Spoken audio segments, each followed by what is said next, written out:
If you look at the list of top grossing movies of all time, 6 out of 10 belong to Disney. Avengers Endgame is the second highest grossing movie of all time, and the two Avengers movies together earned close to $4.6 billion at the box office. But Disney is now much more than a movie making company. They have long graduated from just being the creator of Mickey Mouse to an actual media powerhouse today. And in this video, we look at how Disney has been able to grow this significantly in the past few years and what lies ahead for the company. Let's start.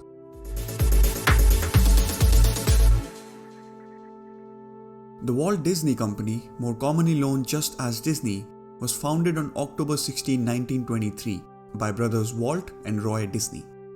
The company established itself as a leader in American animation industry before diversifying into live-action film production, television, and theme parks. Many believe that the birth of Disney came with the creation of Mickey Mouse, arguably one of the most famous characters till date. But that actually is not true. Their first character was Alice in Wonderland and Oswald the Lucky Rabbit.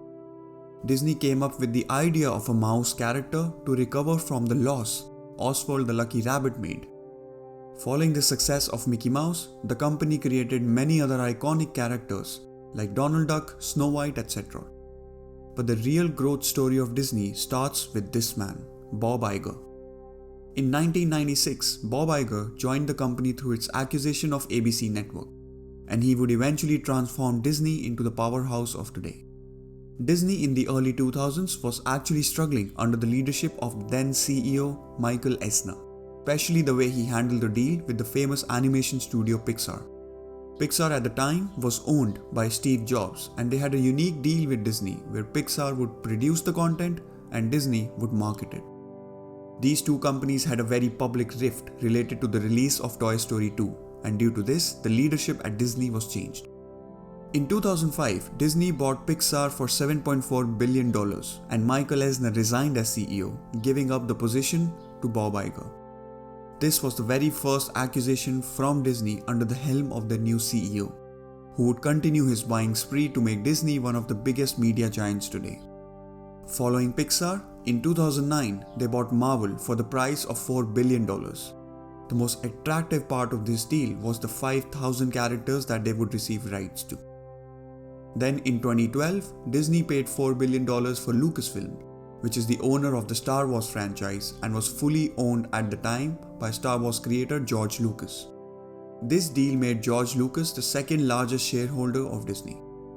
That brings us to their most recent deal with Fox, for which they paid $71.3 billion, which by far is the largest acquisition Disney has ever made in their long list of acquisitions.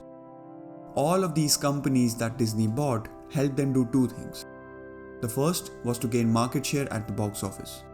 In 2019, Disney's market share was as high as 36%. That means that 36% of all movie tickets revenue globally were going to Disney. The second big benefit from this came to life when home streaming boomed. Disney, along with its IP of characters, movies, and stories, launched Disney Plus, which last year was the highest growing streaming platform. Disney Plus had 118 million subscribers worldwide in its fourth quarter of 2021. This company is much bigger than you can imagine. Although the media networks is the biggest revenue driver for them, it has much larger presence in the physical world. Beyond the movies, the streaming service, and TV networks, it also owns the famous Disney amusement parks.